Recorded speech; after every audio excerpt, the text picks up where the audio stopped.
Hey, what's up, guys? It's your man, Sean Zittel, and boy, do I have a lot of information to relay to you here on these Las Vegas, or Henderson, technically, streets.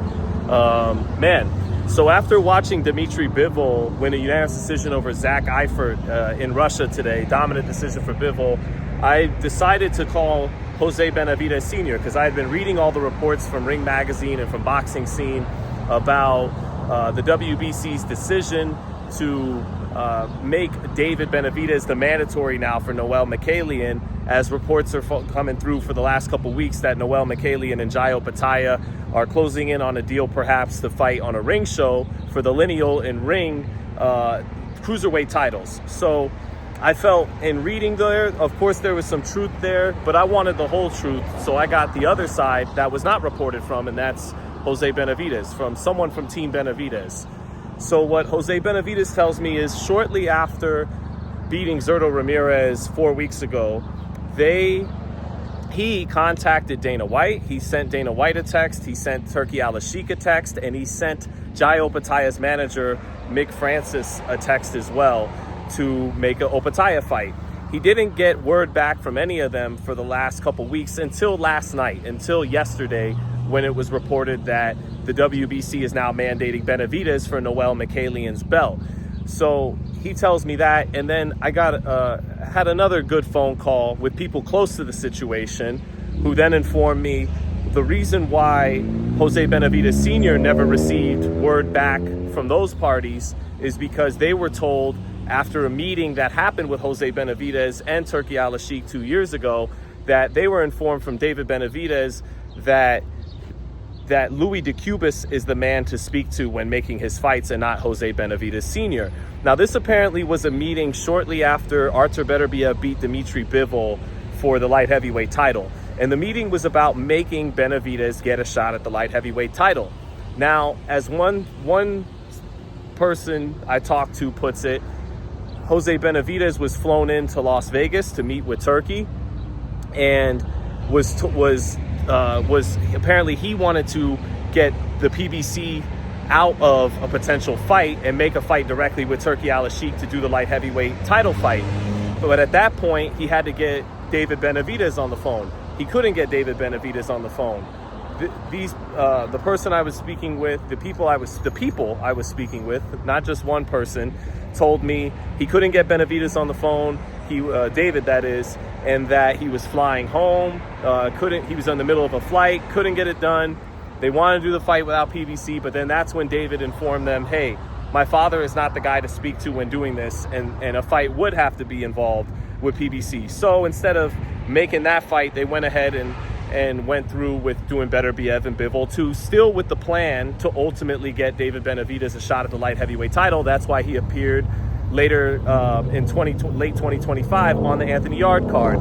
Now, Jose Benavidez, who I made sure to call once more, he tells me that isn't the version of his events. The version of his events he had is that this fight has to be done with the PBC, because otherwise we'll be in court, and like we see with Virgil Ortiz and Oscar De La Hoya, other fighters over the years, we have to include Al Heyman, Louis DeCubas, Samson Lukowicz, who we're very loyal to, in his words. So once that was told, and that he let one of the lawyers in the room, who I believe was Harrison Whitman, hey, we can't cut them out, or else we'll be caught up in all these legalities. And Turki Al-Sheikh asked Harrison Whitman, is that true? And Harrison Whitman said, yes, that is true. This is what Jose Benavidez Sr. told me. So rather than trying to cut PBC out, Jose Benavidez Sr. is saying, no, PBC must be included, and that is why the fight ultimately got taken off the table. So instead, the next plan was to have David fight on the same card as Beterbiev after fight number 2 with Beterbiev and Bivol. Bivol sustains an injury, a back injury. The WBC strips him of the title. He needs a break. So that postpones whether it's Benavidez or whether it's a Beterbiev-Bivol trilogy. That is now postponed. So instead, the next plan is to have Beterbiev and Benavidez on the card together in November, which you all remember was originally planned. And I think it was Dion Nicholson, a fighter like that. I'd have to double check. But Beterbiev was originally slated to fight on that November card when Benavidez fought Yard. So what happened was Top Rank sends a cease and desist letter to Turkey Al-Sheikh because they still have a piece of Beterbiev. Now, as you guys know, in the last week or two, Lomachenko's come out of retirement, and it was reported by Ring he came out of retirement the day his deal with Top Rank was up. So to that point, Top Rank, who wasn't happy about how the Jared Anderson, Martin Bacoli thing went down, Top Rank sends a cease and desist letter, and Beterbiev has to be pulled from the November card because the plan was to get David Benavidez. Now, this is not from Jose, this is from the other people I spoke to. The plan was to line up David with Beterbiev in case Bivol still wasn't ready to fight in early 2026. Instead, line up Beterbiev and Benavidez. Jose confirms to me that was the plan. They wanted to fight Beterbiev early this year. And so once Beterbiev gets taken off the card, that's up in smoke. Now, speaking of Beterbiev and Bivol, I was told that Beterbiev and Bivol will likely push through with a trilogy in Russia without Turkey's involvement, without Saudi funding.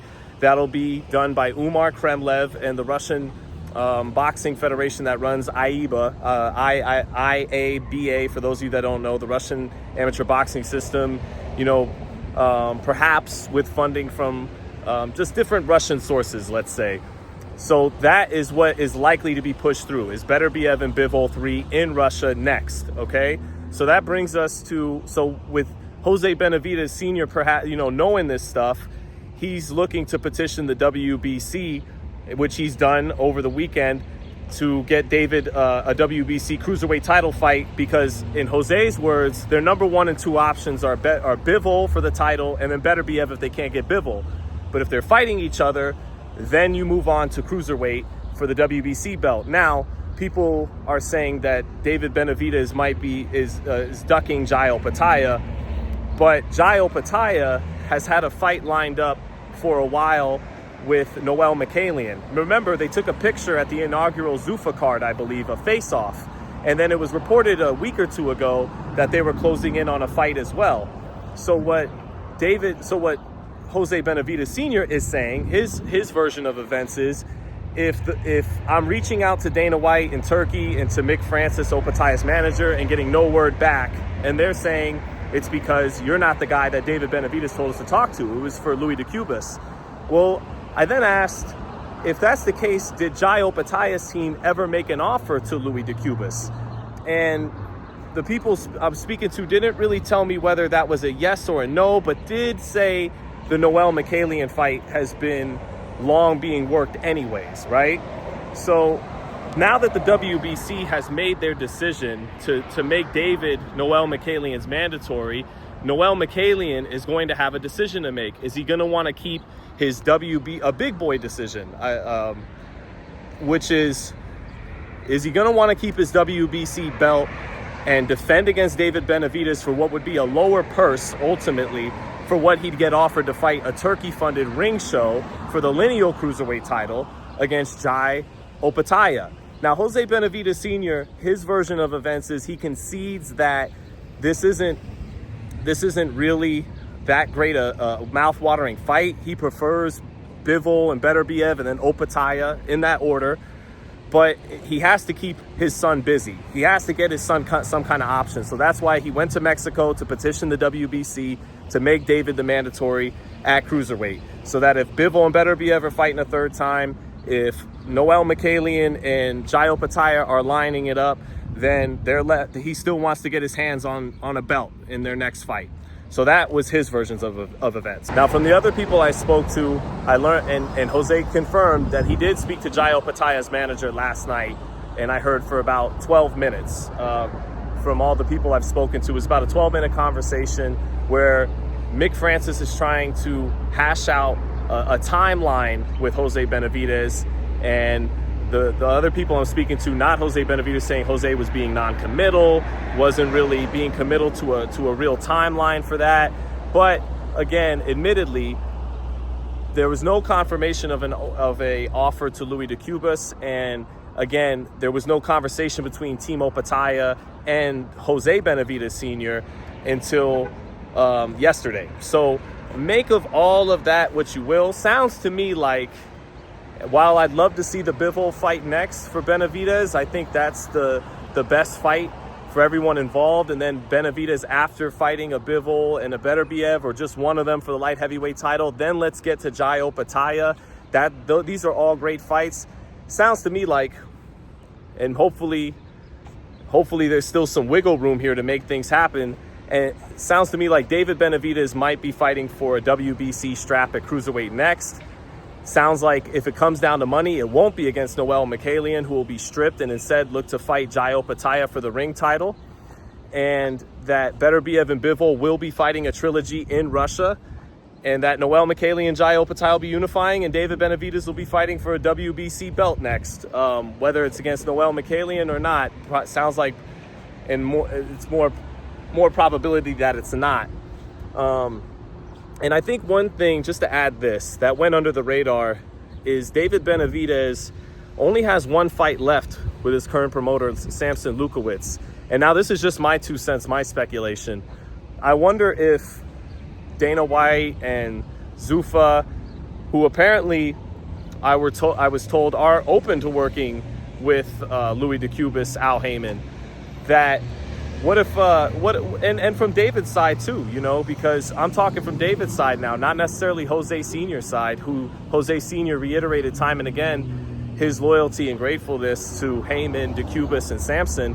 What if David is waiting for that deal to be up? And what if the other side is waiting for David's deal to be up so that they can do business straight away without a current promoter contract in place? Because at the end of the day, Louis, Jose Sr. are David's managers, and Jose Sr. reiterated, well, they could say that they don't want to speak with me or were instructed not to from David or whomever, but ultimately I am David's manager, and that any fight that gets finalized with David does have to go through me and not just Louis DeCubas. But that being said, if Louis is a manager and Al Heyman's an advisor, then maybe you don't want the promoter taking another cut of the money. And if you're David, and if you're the other side, maybe you don't want that promoter involved. Maybe you want to try and become his promoter alongside Louis and Al Heyman. So, but I don't know. All I know is what was told to me from all these people involved, Jose Benavidez Sr. and other people very close to the situation.